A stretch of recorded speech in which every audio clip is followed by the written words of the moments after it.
हरे कृष्णा हरे कृष्णा हरे कृष्णा कृष्णा कृष्णा हरे हरे, हरे राम राम राम हरे हरे। राधा राधिका रमण भगवान की जय, कृष्ण बलराम भगवान की जय, निताई गौर सुंदर भगवान की जय। हरे कृष्णा। आध्यात्मिक यात्रा का आज 42वां दिन 7 जून 2021 और भीष्म पितामह स्तुति का आज 11वां दिन। हरे कृष्णा। ओम नमो भगवते वासुदेवाय। ओम नमो भगवते वासुदेवाय।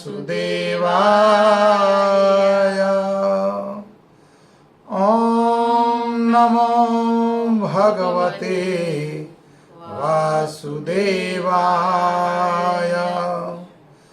ओम नमो भगवते वासुदेवाय।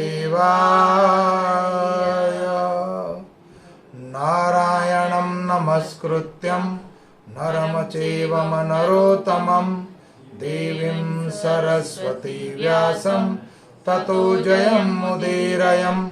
नष्टप्रायं सुभद्रेषु नित्यं भागवतं सेवया भगवते उत्तम श्लोके भक्तिर्भवति नैष्ठकी। कृष्णाय वासुदेवाय देवकी नंदनंदनाय च नंदगोपकुमाराय गोविंदाय नमो नमो। हरे कृष्णा कृष्णा कृष्णा हरे हरे, हरे राम राम राम हरे हरे। हरे कृष्णा।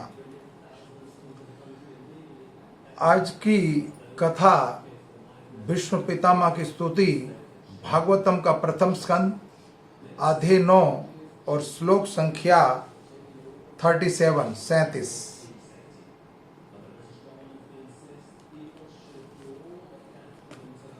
स्वनिगममा उपहाय मत प्रतिज्ञाम ऋतम अधिकृतम अल्पलुतरथस्त द्रुतरथ चरणम अभ्यात चलदगु हरि इवं हन्तुमा इभमा गत उतरय। स्वनिगममा उपहाय मत प्रतिज्ञाम ऋतम अधिकृतम अल्पकृतम रथस्तमा द्रुतग्रहण रथचरणम अभ्यात चलदगु हरि इवं हन्तुमा इभामा गत उतरयम्। स्वनिगममा उपराय मत प्रतिज्ञाम ऋतम अधिकृतम अल्पलुतम रथस्तमा द्रुतरथ चरणम अभ्यात चलदगो हरि इवं हन्तुमा इभं गतम उत्तरायम। शब्दार्थ, अनुवाद और तात्पर्य जगत गुरु श्रील प्रभुपाद जी के द्वारा। जगत गुरु श्रील प्रभुपाद की जय। स्वनिगममा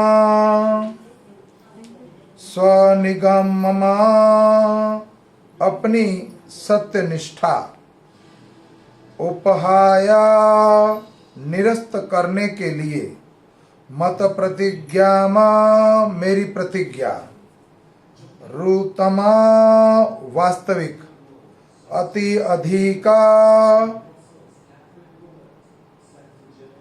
अधिकम, कृतमा करने के लिए, अल्पवृतम नीचे उतरे हुए, रथस्था रथ से, द्रुता ग्रहण करके, रथा रथ, चरणा पहिया और चक्र उठाया, अभ्याता तेजी से दौड़े और चले, चलदगु पृथ्वी को पद दलित करते हुए, हरि सिंह के समान, इवामा सुदर्श, हंतुमा मारने के लिए, इभमाम हाथी को, गता एक ओर छोड़कर, उतरिया ओढ़ने का वस्त्र दुपट्टा।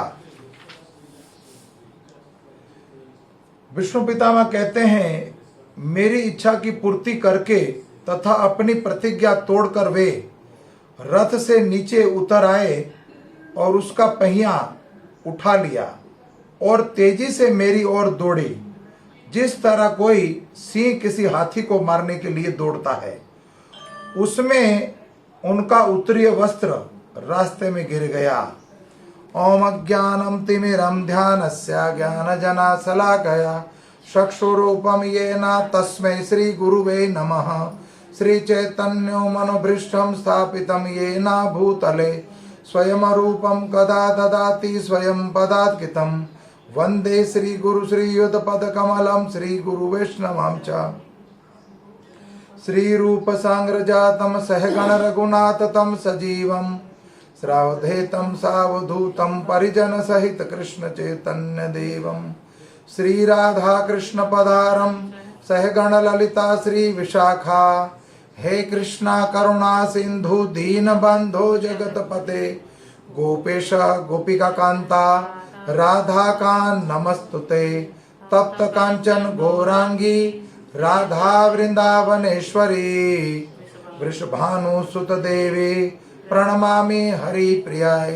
वंशाकल्पतरुभक्षा कृपा सिंधु एव च।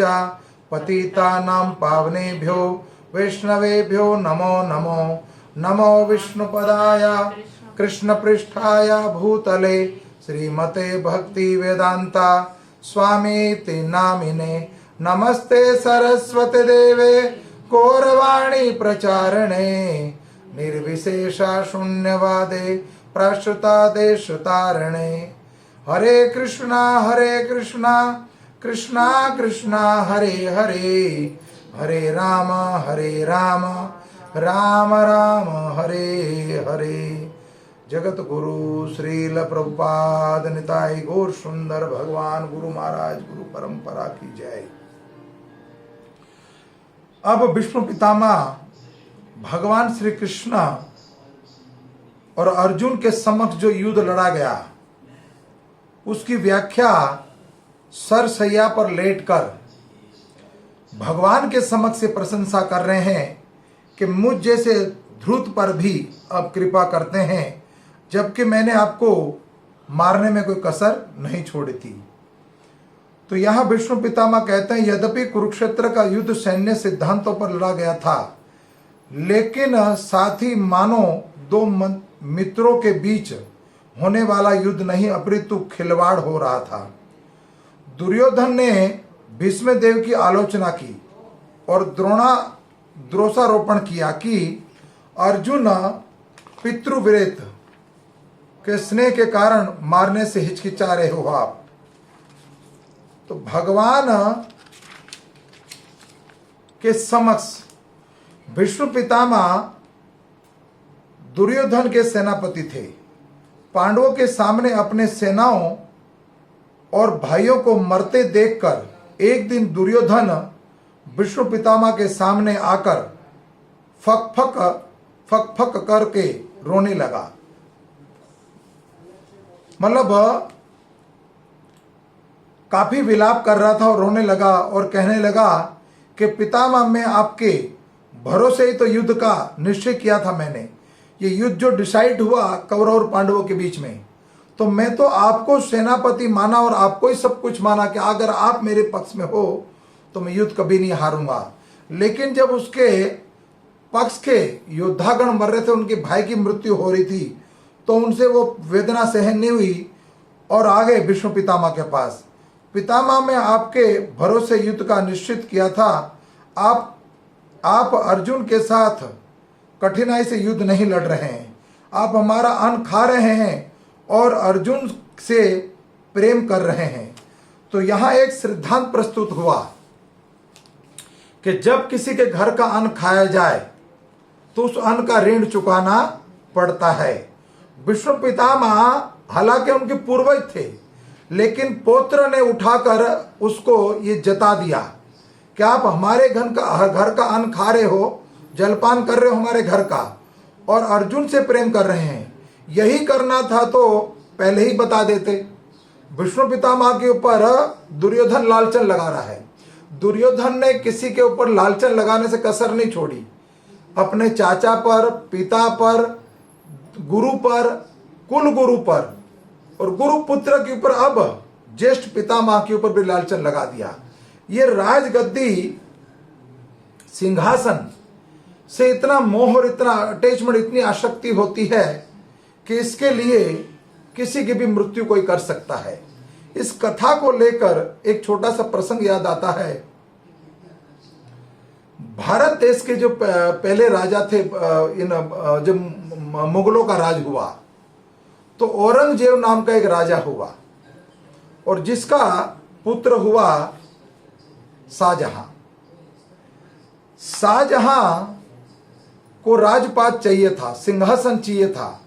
तो सिंहासन के लिए अपने पिता को, औरंगजेब को कारागृह के अंदर डाल दिया और महीने में एक बार अपने सिपाहियों को लेकर उस कारागृह में जहां उसको जमीन के अंदर एक गड्ढा करके उस कारागृह में डाला था औरंगजेब को, और शाहजहां महीने में एक बार उसको पानी पिलाता था। तो इस राजगद्दी के लिए, राज के प्रत्येक गद्दी के पीछे, सिंहासन के पीछे कितना मोह है कि किसी भी हद तक जाया जा सकता है। ये राजनीति है, कुछ भी कर सकता है कोई। और वहां पर जाकर शाहजहां पूछता था अपने पिता से कि बाप जी कैसे हो, ठीक तो हो? तब औरंगजेब कहता है कि मुझे धिक्कार है अपने जाति पर, मैं जिस कुल में जन्मा हूं, धिक्कार है इस कुल पर। अगर मैं हिंदू धर्म में जन्मा होता तो हिंदू लोग तो, जैसे हम हिंदू तो नहीं है, वर्णाश्रम धर्म के प्रभुपाद कहते हैं, लेकिन कली काल में जो रूल चल रहा है उसके हिसाब से औरंगजेब कहता है अपने पुत्र शाहजहां को कि धिक्कार है मुझे अपनी जात पर, अगर मैं हिंदू परिवार में जन्मा होता तो हिंदू की संतान तो अपने पितरों को भी मरने के बाद तर्पण करके उसको जल अर्पण करते हैं श्राद्ध के समय। तो तू तो मुझे जीता जागता हूं मैं तेरे समक्ष, तब भी तू मुझे जल नहीं पिला रहा है, पानी नहीं पिला रहा है। मेरी मृत्यु होगी तो जल के बिना ही होगी। तो औरंगजेब अपने पुत्र के त्रास से मारा गया। और किस लिए मारा पिता ने? पिता को सिर्फ सिंहासन के लिए। तो यहां पर दुर्योधन भी कुछ ऐसे लालचन लगा रहा है अपने पितामह के ऊपर। ऐसा व्यक्ति दूसरा संसार में हो नहीं सकता, जबकि उसने, विष्णु पितामह ने हस्तिनापुर के लिए शपथ ले ली थी। क्या शपथ ली? कि मैं आजीवन ब्रह्मचारी रहूंगा, मैं आजीवन ब्रह्मचारी रहूंगा। क्यों? हस्तिनापुर की रक्षा करूंगा जब तक जीवित रहूंगा।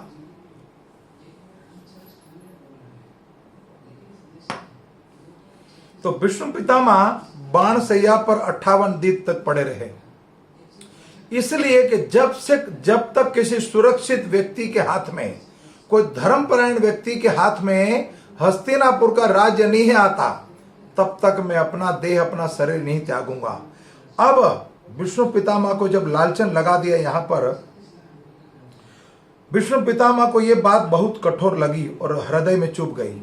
उन्होंने प्रतिज्ञा कर लिया, अब दो में से एक निश्चित होगा, या तो अर्जुन मेरे हाथों मारा जाएगा, या फिर जो भगवान श्री कृष्ण ने प्रण लिया है उस प्रण को तोड़ना पड़ेगा।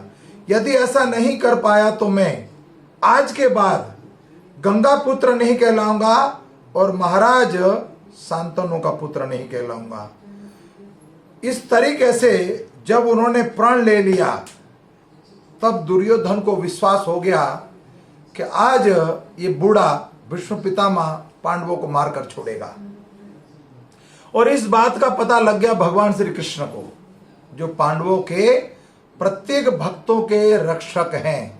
जब पता लग गया कि विष्णु पितामह ने फिर दोबारा प्रतिज्ञा ली है कि कल पांडवों का वध करेंगे, तो किस तरह से पांडवों को, अपने भक्तों को बचाया जाए। तो भगवान श्री कृष्ण तो चतुर है, 64 कला संपूर्ण, तो इस युद्ध को जीतने के लिए साम दाम दंड वो सब कुछ करना जानते हैं, नटवर है वो, उसको कौन जीत सकता है।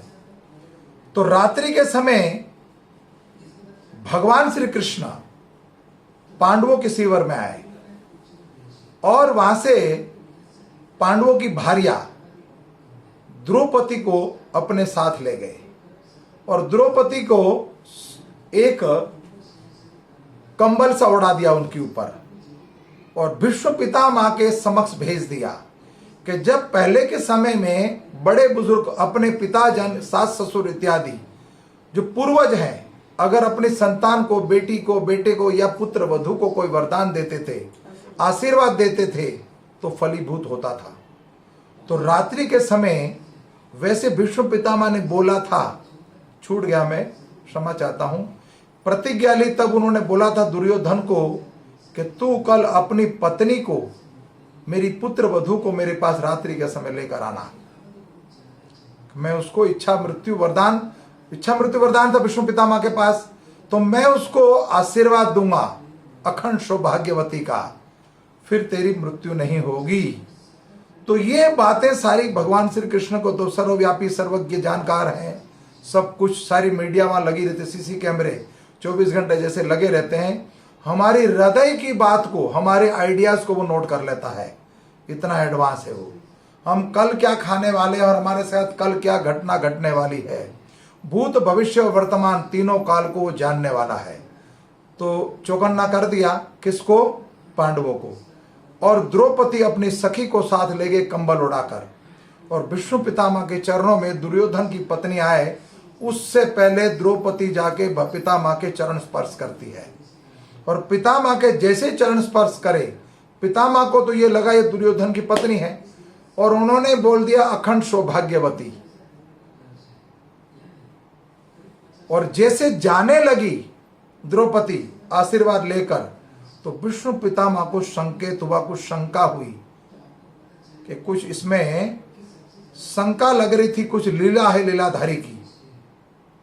जब द्रौपदी के ऊपर से कंबल हटाया, वस्त्र हटाया, तो तब द्रौपदी को पूछा तुम्हारे साथ कौन है?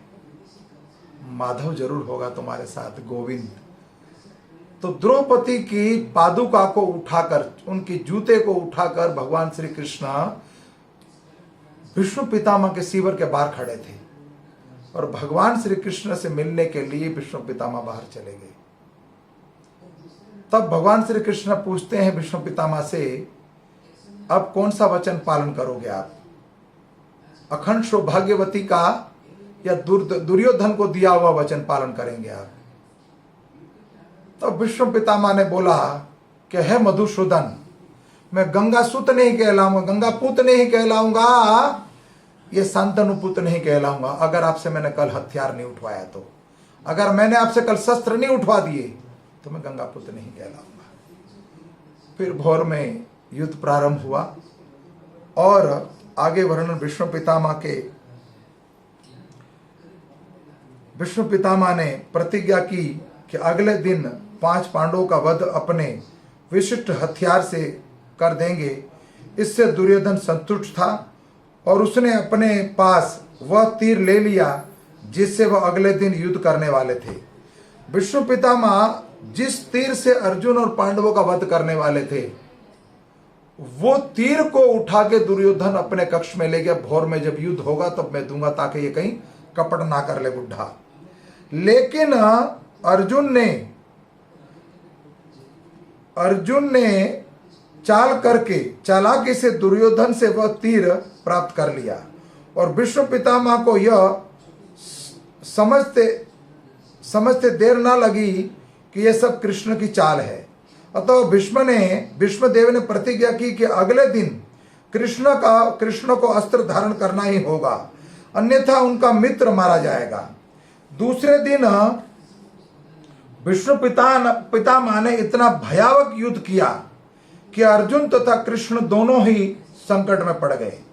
अर्जुन के प्रायः हार मान चुका था।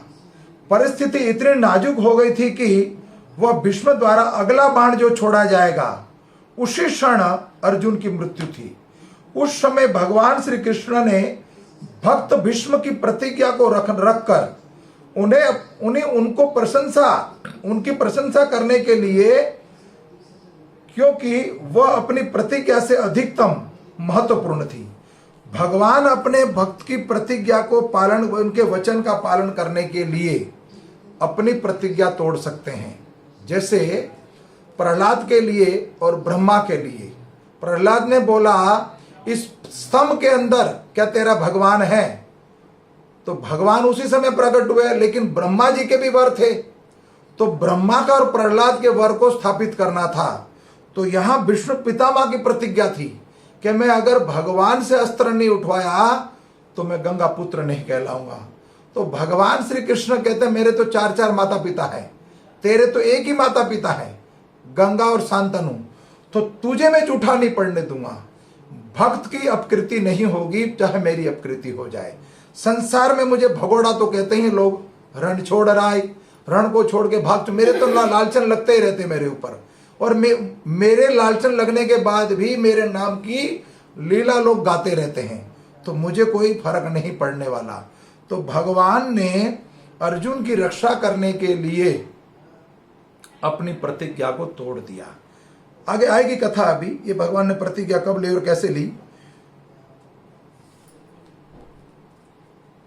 तो अपनी प्रतिज्ञा से अधिक महत्वपूर्ण था। ऊपर से ऐसा लगता था कि उन्होंने अपनी प्रतिज्ञा तोड़ी। उन्होंने कुरुक्षेत्र के युद्ध प्रारंभ होने से पूर्व प्रतिज्ञा की थी कि मैं कोई अस्त्र शस्त्र ग्रहण नहीं करूंगा और किसी भी पक्ष पर अपना बल नहीं आजमाऊंगा। लेकिन अर्जुन की रक्षा करने के लिए वे रथ से उतरे और रथ का पहिया उठा लिया और क्रुद्ध होकर भीष्मदेव पे तेजी से उसी तरह जपटे जैसे सिंह हाथी की ओर दौड़ता है। भीष्मदेव ने जब बाण चलाया, वो बाण इतना भयावह था कि अर्जुन की छाती को भेद देता। लेकिन भगवान ने क्या करा, अपने आप को आगे कर दिया और अपनी छाती पे वो बाण लिया। और दोबारा जब बाण चलाया विष्णु पितामह ने, तो भगवान ने युक्ति से अपने चरण का वजन दिया उस रथ पर और रथ को जमीन में धसा दिया और वो तीर जो था ऊपर से निकल गया। फिर भगवान क्रोधित हो गए, नहीं सहन हुआ रहा अब। और अर्जुन की ओर जब भगवान ने देखा तो अर्जुन से पसीने से लथपथ था। अभी प्रत्यंशा चढ़ाए धनुष पर और दूसरा बाण साधे उसके ऊपर, उससे पहले तो तीव्र गति से विष्णु पितामह बाण चला रहे थे। तो कैसे रक्षा होगी? उसी समय कूदे, रथ के ऊपर से कूद कर एक टूटा हुआ रथ, उसका चक्का, उसका पहिया उठाया और रथ उठा लिया और पहिया उठा लिया। उठा के जैसे भगवान सुदर्शन चक्र जैसे धारण करा हो उसी तरह दौड़े। तो भगवान की जो लटे थी, जो भगवान के केस थे, वो खुल गए, मोर मुकुट गिर गया, उनका पीतांबर भूमि पर गिर गया। उसकी कोई उनको परवाह नहीं थी, भक्त की रक्षा करनी थी। उसी समय अर्जुन दौड़े और भगवान श्री कृष्ण का चरण पकड़ लिया कि ये मेरे पितामह है। लेकिन भगवान समझते थे आज ये बुढ़ा मानने वाला नहीं है और मेरे भक्त का वध कर देगा। और अभी तो पांडवों और कौरवों का युद्ध समाप्त हुआ नहीं, अभी तो पहला सेनापति है ये। कितने सेनापति को अभी तो वीर गति को प्राप्त होना है। तो अपनी प्रतिज्ञा को तोड़ा और भीष्मदेव के समक्ष जैसे दौड़े भगवान, तो भीष्मदेव ने अपने अस्त्र शस्त्र छोड़ दिए और दोनों हाथ फैलाकर खड़े हो गए और भगवान को कहते हैं, आओ द्वारिकाधीश, हे गोविंद, इसी दिन का इंतजार था कि आप मेरी समक्ष दौड़ कर आओ। हमारी ओर तो हमारी स्थिति पता नहीं अंत समय क्या होगी। यम के दूत आएंगे दौड़ते हुए, शायद यम को आना पड़े हमें लेने के लिए। हम जैसे पापियों का और क्या होगा। लेकिन भगवान साक्षात विष्णुदेव को लेने के लिए उनकी ओर दौड़े। तो विष्णु पितामह ने स्वागत किया। साक्षात त्रिलोकी का नाथ जब आए मिलने के लिए, तो उनके सामने युद्ध क्यों लड़ा जाए। अस्त्र शस्त्र सब छोड़ दिए, नेत्य हो गए। और दोनों हैंड ऊपर करके बोल दिया उन्होंने, जैसे मंदिरों में बोलते हैं ना, जयकारा लगाते हैं। तो सब कुछ त्याग दिया और दोनों हाथ समर्पण, अपने आप को सरेंडर कर दिया। हे भगवान, मैं आपके चरणों में अपने आप को सरेंडर करता हूँ। अस्त्र शस्त्र सब छोड़ दिए। विष्णु पितामह यही चाहते थे कि भगवान मेरे समक्ष आए। उसी समय भगवान दौड़े, उस तरह से दौड़े जैसे एक सिंह हाथी को झपटता है। और भगवान तीव्रता से क्रोधित होकर इससे रास्ते में उनका दुपट्टा गिर गया और उन्हें उसका होश भी नहीं रहा। तब भीष्मदेव तुरंत ही हथियार डाल दिए नीचे और स्वयं अपने प्रभु श्री कृष्ण द्वारा मारे जाने के लिए खड़े हो गए। और उस दिन का युद्ध तत्क्षण समाप्त हो गया और अर्जुन की प्रत्यक्ष प्राण रक्षा हो चुकी। निस्संदेह ही अर्जुन की मृत्यु निश्चित थी। कोई संभावना नहीं थी बचने की, क्योंकि साक्षात भगवान रथारूढ़ थे। लेकिन चूंकि भीष्म चाह रहे थे कि श्री कृष्ण अपने मित्र की रक्षा करने के लिए, मित्र को बचाने के लिए हथियार उठा ले। उन्होंने कल प्रण लिया था कि किसी तरह से मैं पांडवों का वध करूंगा। अतः वह भगवान ने ऐसी स्थिति उत्पन्न कर दी कि अर्जुन की मृत्यु सन्निकट जान पड़ रही थी और वे भीष्मदेव के समक्ष ये दिखाने के लिए खड़े थे कि भीष्म की प्रतिज्ञा भी पूरी हो जाए और उन्होंने पहिया उठा लिया और अपने भक्त की प्राणों की रक्षा भी हो जाए।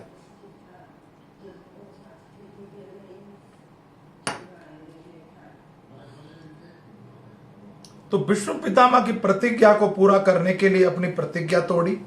जो मोक्ष के दाता हैं वे भगवान श्री कृष्ण मेरी परम गति हो। युद्ध क्षेत्र में मेरे पहने बाणों से बने घावों को कारण क्रुद्ध होकर उन्होंने मेरे ऊपर आक्रमण किया।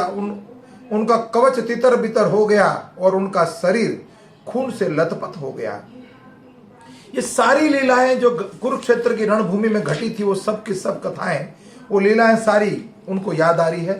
कुरुक्षेत्र के युद्ध क्षेत्र में भगवान श्री कृष्ण तथा भीष्मदेव की आपसी व्यवहार अत्यंत रोचक थी, क्योंकि श्री कृष्ण के कार्यकल्पों को अर्जुन से प्रतिक्षण पूर्ण भीष्म के प्रति शत्रुतापूर्ण लग रहा था। लेकिन वास्तव में यह सब कुछ महान भक्त भीष्मदेव के प्रति विशेष अनुग्रह दिखाने के लिए था। ऐसे आचरणों को की सबसे बड़ी विशेषता यह होती है कि भक्त शत्रु का अभिनय करके भी भगवान को प्रश्न कर रहा था। भक्त भीष्मदेव शत्रुता का पात्र निभा रहा था, अभिनय कर रहा था, फिर भी भगवान को प्रिय लग रहे थे। वे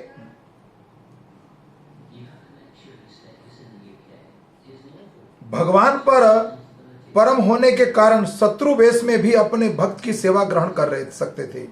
परमेश्वर का कोई शत्रु नहीं हो सकता, ना ही कोई तथा कथित शत्रु उन्हें हानि पहुंचा सकता है, क्योंकि वे अजीत हैं। तो वे उन्हें आनंद आता है जब उनके साथ कोई शुद्ध भक्त उन पर शत्रुता दिखाए। भगवान का एक नाम अजीत है। अजीत किसको कहा जाता है? जिसको कोई जीत नहीं सकता। जिसको कोई जीत नहीं सकता उसको अजीत कहा जाता है। अजीत का अर्थ है, अगर कोई व्यक्ति भगवान को जीतना चाहता है और भगवान को वश में करना चाहता है, तो भक्त के पास मात्र एक ही उपाय है, वो उपाय है वंदन। अगर नित्य भक्त भगवान को अगर प्रणाम करेगा, दंडवत प्रणाम वंदन करेगा, तो भगवान वश में आ जाते हैं। तो अपने आप को सरेंडर कर दिया, जैसे बलि महाराज ने, ठीक उसी तरह विष्णु पितामह ने अपने अस्त्र शस्त्र छोड़ दिए। तो जब भी हम द्रौपदी की प्रसंग सुनते हैं, कुरुसभा के अंदर के दोनों हैंडों को ऊपर उठाकर भगवान को गुहार लगाकर पुकारती है वो, तो जब तक हम अपने मन से अहंकार, धन, बल, रंग, रूप, ऐश्वर्य जो कुछ है उसको सरेंडर नहीं करेंगे, तब तक भगवत प्राप्ति होना असंभव है। मन से मानना है भगवान को, मुख से नहीं बोलना। ऊपरी बार कई बार बोलते हैं अपने वाणी से कि मैं भगवान को मानता हूं, नहीं होगा, उसका कोई फल प्राप्त नहीं होगा जब तक हृदय से नहीं मांगोगे। जैसे विष्णु पितामह ने माना, द्रौपदी ने माना, ठीक उसी तरह अपने आप को जब तक सरेंडर नहीं करोगे तब तक ये संभव नहीं है। उच्च पद से ललकारता है, यद्यपि उनसे श्रेष्ठ कोई है ही नहीं। ये कतिपय दिव्य आदान प्रदान के आचरण से है भक्त तथा भगवान के मध्य में, किंतु जिन्हें शुद्ध भक्ति की कोई जानकारी नहीं है ऐसे आचरणों से रहस्य को नहीं जान सकते। विष्णुदेव ने एक वीर योद्धा की भूमिका निभाई है और उन्होंने जानबूझकर भगवान के शरीर पर बाणों से छलनी कर दिया था, जिससे सामान्य लोग की दृष्टि से भगवान घायल प्रतीत हुए, लेकिन वास्तव में ये एक भक्त को मोहग्रस्त करने के लिए किया गया था। पूर्णतः देवी शरीर कभी भी घायल नहीं हो सकता और भक्त कभी भी भगवान का शत्रु नहीं हो सकता। यदि ऐसा होता तो विष्णुदेव उन्हीं भगवान को अपनी अंतिम गति के रूप में ना चाहते होते भी विष्णुदेव कृष्ण के शत्रु होते तो कृष्ण बिना हिले डुले ही उनका विनाश कर देते।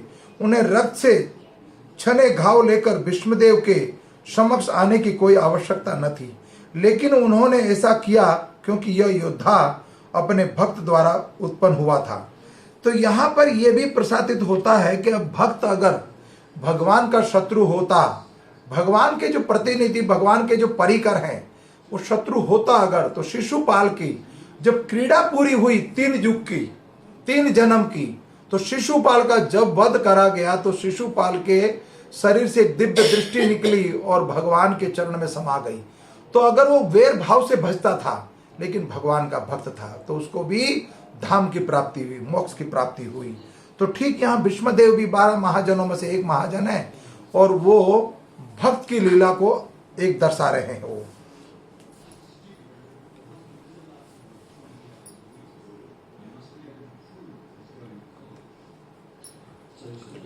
अपने भक्त द्वारा उत्पन्न घावों से शोभित भगवान के दिव्य सौंदर्यों का दर्शन करना चाह रहा था और ये दिव्य रस के आदान प्रदान की विधि, ऐसे आचरण से भक्त तथा भगवान अपने अपने स्थानों से महामंडित होते थे। और भगवान इतने क्रुद्ध थे कि जब वे विष्णुदेव की ओर लपक रहे थे तो अर्जुन ने उन्हें रोक लिया, उनका चरण पकड़ लिया, माने नहीं और विष्णुदेव की ओर उसी तरह बढ़े चले जा रहे थे जिस प्रकार एक प्रेमी दूसरी प्रेमी से पास विध्वंस बाधा को तोड़ते हुए बिना जग का और संसार की परवाह करे बिना दौड़ता है, उसी तरह भगवान अपने भक्त के ऊपर दौड़े।